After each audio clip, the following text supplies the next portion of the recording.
Dragon Lord যখন পারে না তখন সে টেকনিক করে সোয়ার্ড মাস্টারের ভিতরে একটি তাবিজ দিয়ে দেয়, আর এই তাবিজটির মাধ্যমে ড্রাগন লর্ডের শরীর আর সোয়ার্ড মাস্টারের শরীর এখন এক হয়ে গিয়েছে, অর্থাৎ তাদের ভাগ্য ভাগাভাগি হয়েছে। এখন যদি এখানে কেউ ড্রাগন লর্ডকে আহত করে বা তাকে আঘাত করে তাহলে সেখানে সোয়ার্ড মাস্টারেরও সেই আঘাতটি লাগবে, যার জন্য ড্রাগন লর্ড শাওচাংকে বলে যে তুমি আমাকে মেরে ফেলো, তাহলেই সোয়ার্ড মাস্টারও মরে যাবে। আমরা দেখতে পাই শাওচাং তো এটা করতেই যাচ্ছিল না, সে ড্রাগন লর্ডকে মারতে চায় না, কিন্তু ড্রাগন লর্ড নিজে থেকে জোর করে তার তলোয়ার নিজের ভিতরে প্রবেশ করিয়ে দেয়।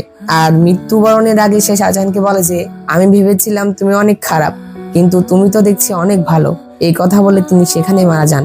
আর ড্রাগন লর্ডের সাথে সাথে সোয়ার্ড মাস্টারেরও সেই একই আঘাত লাগে, যেটাতে তিনিও সেখানেই মারা যান। তার মৃত্যুর সাথে সাথে সকল স্পিরিচুয়াল পাওয়ার অ্যাবজর্ব হওয়া বন্ধ হয়ে যায়। অন্যদিকে গ্রেট পাথ সেক্টের প্রধানও বুঝতে পারে যে দুইজন দেবতা মারা গেছে, তার জন্য সে সেখান থেকে চলে আসে। অন্যদিকে আমরা শাওচাংকে দেখতে পাই, সে যখন ড্রাগন লর্ডের লাশ নিয়ে বসেছিল তখন সেখানে টিং আর অন্যরা চলে আসে। টিং এসে দেখে যে শাওচাং এর তলোয়ারেই রক্ত ভরেছিল, তার মানে সে ভাবে যে শাওচাংই তার বাবাকে মেরেছে। টিং এখানে শাওচাংকে ভুল বুঝলো।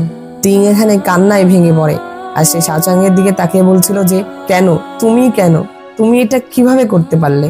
শাওচাং এখানে কোনো উত্তর দেয় না, আর তখনই সেখানে ফুল্যাং সেই টাইম পোর্টালের ভিতরে চলে যায়, যেটা দেখে শাওচাংও সেখান দিয়ে চলে যায়।